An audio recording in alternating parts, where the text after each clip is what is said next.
Assemblage requis pour toi aujourd'hui.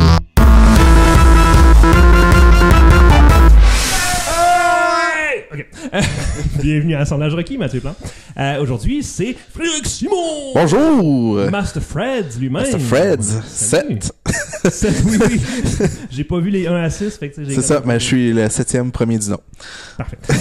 Salut Mathieu! Salut, ça va bien? Ça va bien toi? Oui, absolument. On va avoir du fun ensemble à parler de différents sujets dans quelques secondes. Ben oui. Avant ça, je te présente Marc-Olivier Dumas, ton collègue depuis toujours, et le mien aussi. Allô? Allô? Ça va? Ça va? Oui. Hey, j'ai de l'écho, là. T'as l'air d'un enfant. Allô? Mais j'ai de l'écho, vous êtes loin. Oh. Ah, excuse-moi, c'est la distance. Ça paraît pas, le studio est fait Ouais, sur le long, là, c'est comme ça. un entrepôt. Mais aussi tannant par contre qu'un enfant. Aussi tellement. Ah, je m'entends, ça. Non, en tout cas. Donc, les insultes, man. Ok, donc, Frédéric Simon, tu veux nous parler de plusieurs choses. Par quoi est-ce qu'on... Oui. Je vais commencer par parler... tu sais qu'il y a beaucoup de jeux rétro, donc on se tanne jamais de jouer.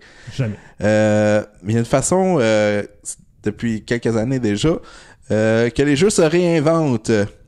Que ça reste le même jeu, mais qui se réinvente. Donc, je veux parler des randomizers. Les randomizers. Non. C'est cool, ça. Oui, c'est vraiment cool. Des jeux qui se créent à chaque fois que tu joues, je pense, de façon différente. C'est ça? Oui, mais en fait, ça reste techniquement le même jeu, Oui. mais on change certaines composantes à l'intérieur. On mélange les affaires. Comme les comme ennemis, les par objets. exemple, Les objets, les ennemis ont été mélangés aussi.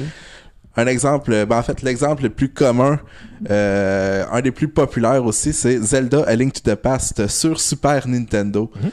Donc, le randomizer, dans le fond, on peut y accéder par Internet. Tu tapes Zelda A Link to the Past randomizer. Tu tombes sur une belle page qui te demande d'insérer la ROM du jeu. Faut posséder le jeu, évidemment. C'est ça. Hein? Posséder le jeu en cassette et télécharger un ROM que Nintendo a pas fait shutdowner depuis les derniers mois. Oui.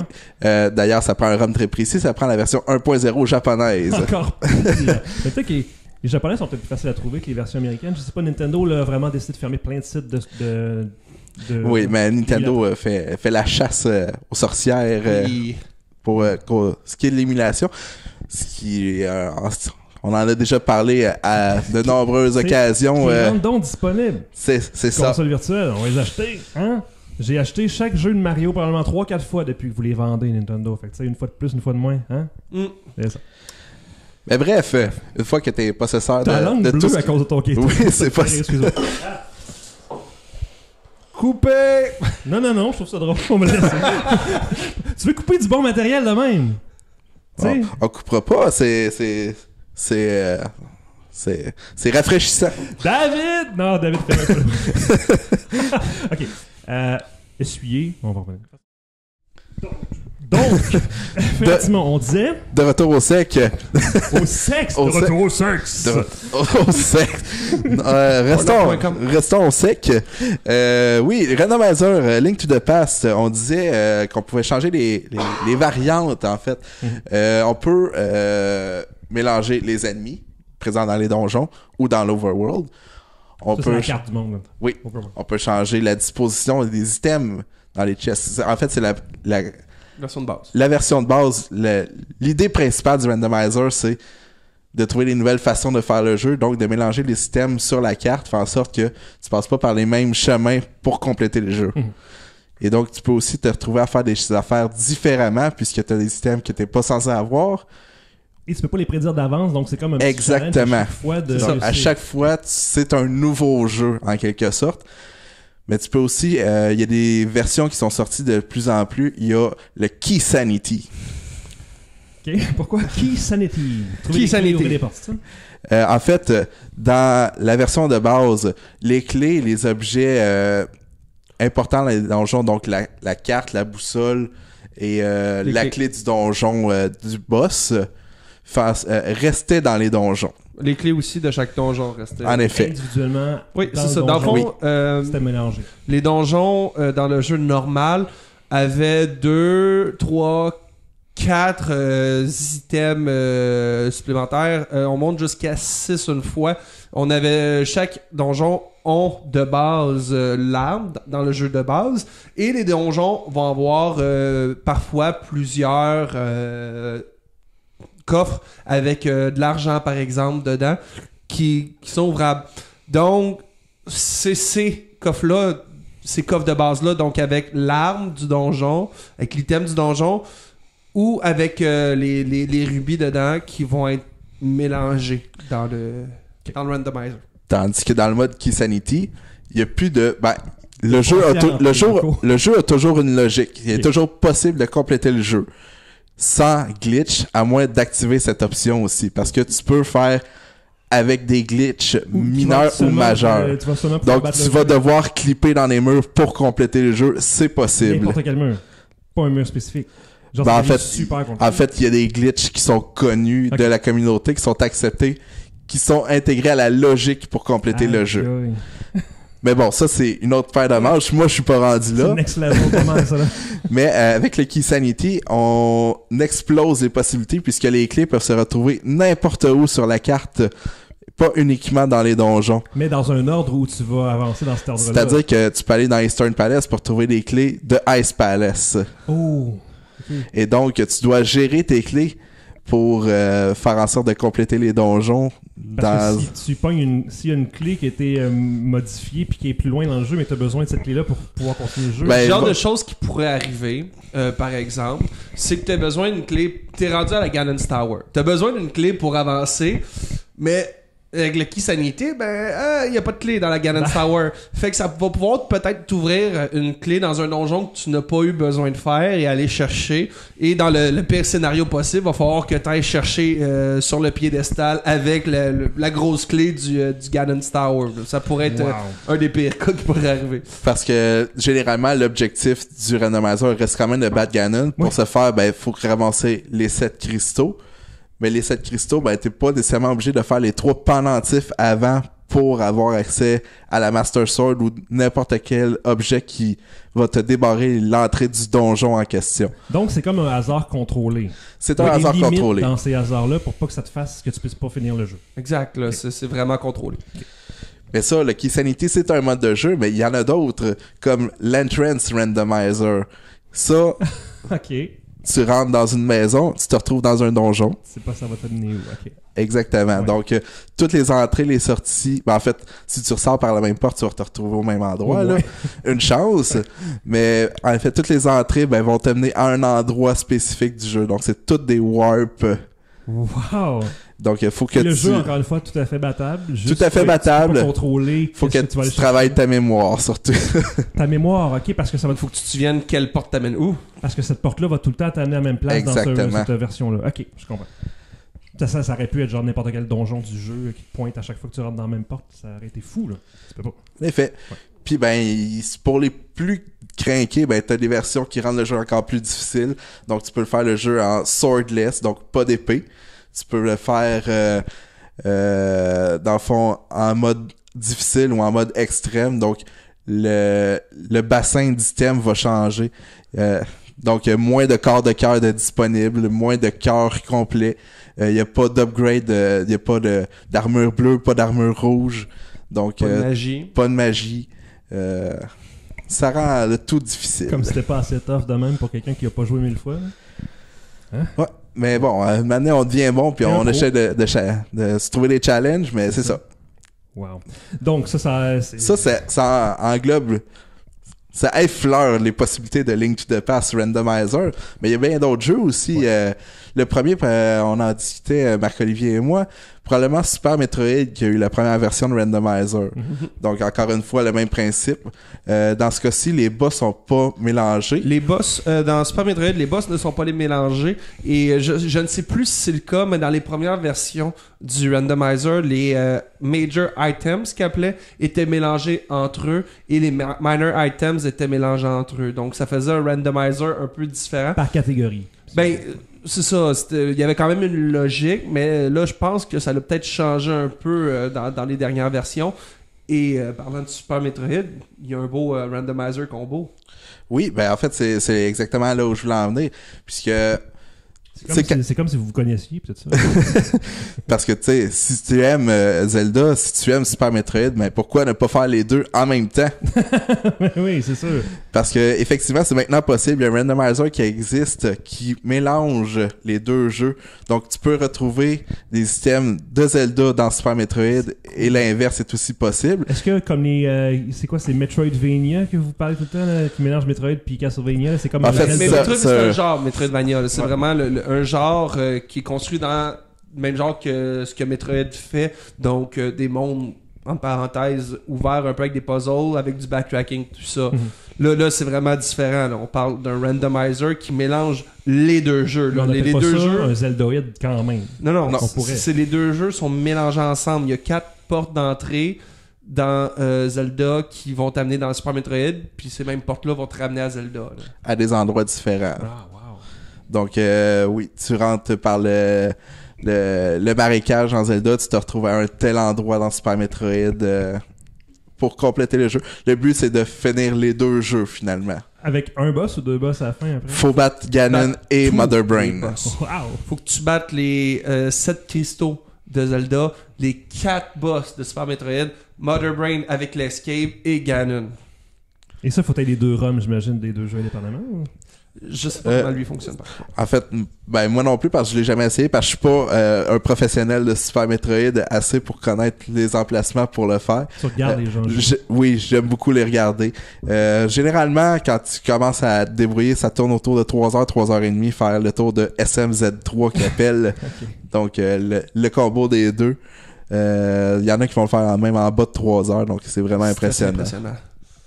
Incroyable.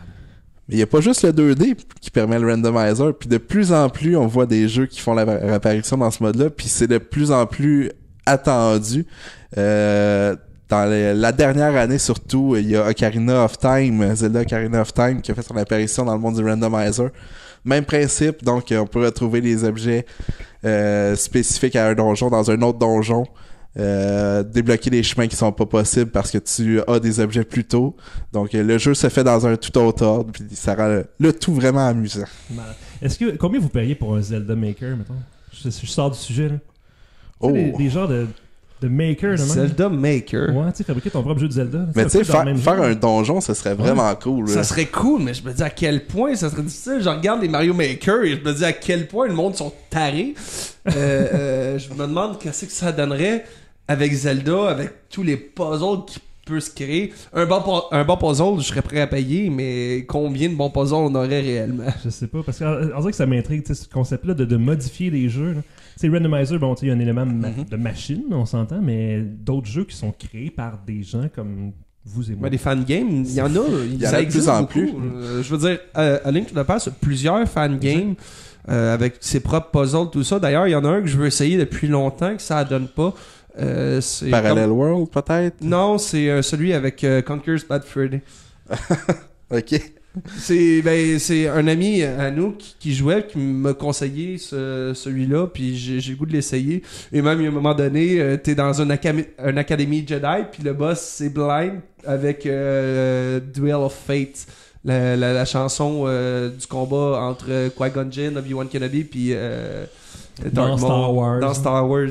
Mais en fait, c'est des attentions de même qui font que waouh, c'est le fun, puis ça change un peu. C'est ça, c'est intelligent souvent. Puis il y en a beaucoup au niveau du 2D, là, des fangames comme ça. Super Metroid, il y en a énormément. Zelda en a plusieurs aussi. On peut retourner sur la NES aussi, Zelda 1, on va en retrouver quelques-uns. C'est moins fréquent, mais vraiment sur Super Nintendo, il y a vraiment une belle communauté fan. Mais même dans le jeu 3D, on parle de Super Mario 64, il y a beaucoup de jeux. Le Chaos Edition est un des plus populaires. Ça, notre ami Samuel Girard qui joue à ça. Star Road. Ouais. Star Road aussi qui est très bon. Donc, l'intelligence des gens qui font ces propres tableaux-là et qui sont pas programmeurs en tant que tels, ont besoin d'une plateforme pour pouvoir le faire sans avoir à apprendre à programmer, puis un maker, c'est ça que ça fait. Puis je pense que le plus, c'est Super Mario World. Oui, côté Romac possibilité, il y a beaucoup de travail qui a été fait de ce côté-là, mais c'est un jeu extrêmement populaire par des gros streamers sur Twitch. Donc, entre autres ceux qui font du Mario Maker aussi là. Ouais. Les vidéos World de ce monde. Drum World, mais tous ces Panjay Panga, tous ces streamers-là. Revenons sur la route de ta chronique.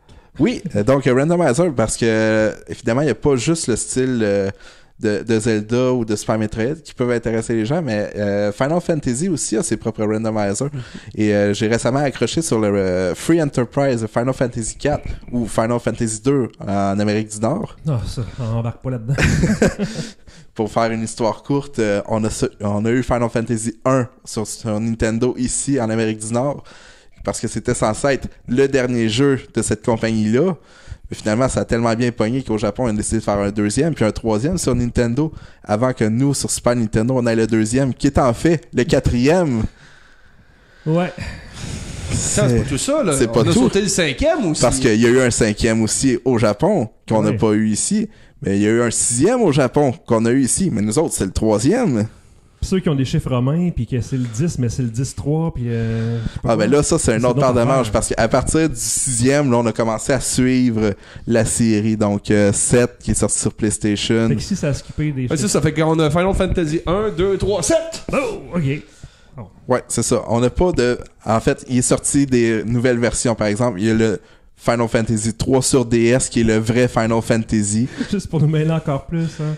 C'est ça. Les nouvelles versions, les remakes, tout ça, ils ont eu des ports sur les nouvelles consoles plus récentes pour qu'on puisse y jouer aussi.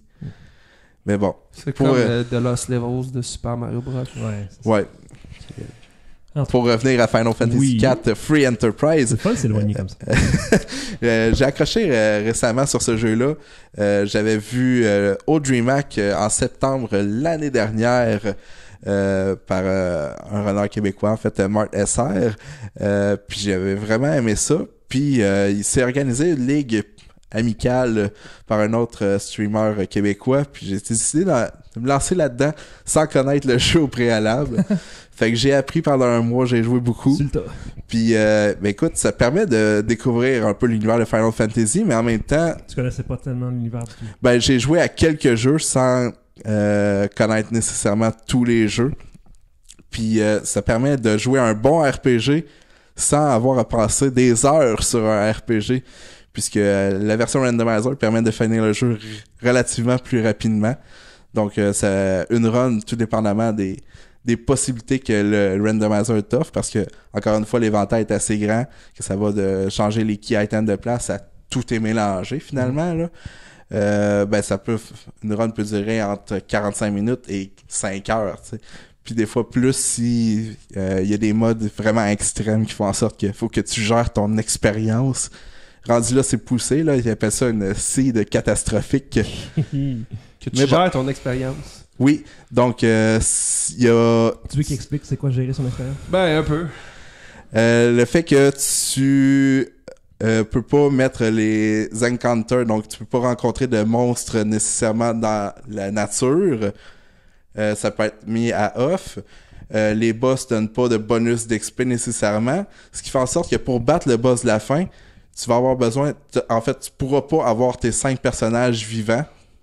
Faut que t'en sacrifies. Parce qu'il faut que t'en sacrifies pour choisir à qui tu vas donner ton XP, parce qu'il sera pas...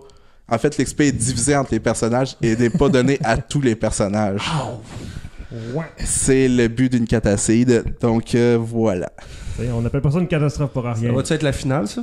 Non, parce que c'est beaucoup trop long et beaucoup trop difficile.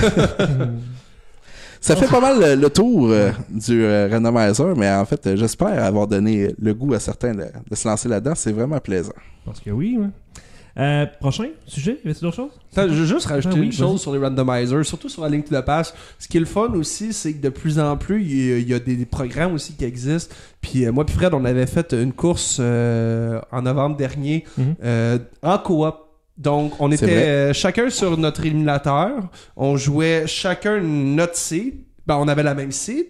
Mais ce que Fred ramassait sur son émulateur, sur son jeu, je l'avais aussi. Fait que si Fred trouvait l'arc à flèche, ben, je ramassais l'arc à flèche aussi. Tu peux te connecter tes émulateurs par Internet maintenant et faire ça. Donc. C'est vraiment cool. Et il y a possibilité de le faire justement sur SLBZ 3. Donc, beaucoup de Super possibilités qui Metroid Zelda s'ouvrent. 3, c'est ça, Exactement. hein? Ah, c'est vraiment le fun parce que là, c'est vraiment penser à deux, puis comment tu maximises ton temps, comment tu minimises la perte de temps dans tout ça, parce qu'il y a des moments aussi que tu vas te retrouver, ben, il y a juste un jeu qu'on peut faire. Donc, c'est vraiment, ça change un peu la stratégie, mais ça ajoute de quoi qui est vraiment intéressant. Ça me fait penser, il y a le LAN ETS qui arrive, en fait, en février, 8, 9, 10 février. Okay. Et encore une fois, No Reset présente un marathon là-bas. Et il y a quelqu'un d'assez fou qui va faire une run co-op de Zelda A Link to the Past Randomizer en co-op. Donc, tout seul en coop. Donc, une manette qui va contrôler les deux jeux en même temps. Wow, ok. Donc l'input de ta manette va se jouer Exactement. sur les deux. Ça? Aïe aïe. Ben, c'est Zandra qui va faire ça. Donc, tu sais, deux manettes jouer en même temps, ok, bon. ben, Une manette encore qui fait là, les deux. une manette qui contrôle les deux jeux, oui. Wow. Incroyable. Incroyable. Voilà. Incroyable, mais vrai. C'est ça. Fait que c'est ça. Moi, sérieux, finir l'émission, je sais pas comment faire ça ces temps-ci. Fait que, autre sujet ou Ben, je pense que je peux me plugger au pire. Plug-toi donc. Je vais me plugger. Ben, tu sais, si vous voulez Pas me meilleur que moi, suivre, ça. donc, Moi, l'expérience, je connais pas ça. sur Twitch principalement, donc, Mastafred7, MASTAFREDZ 7. Dracula 013 sur Twitch.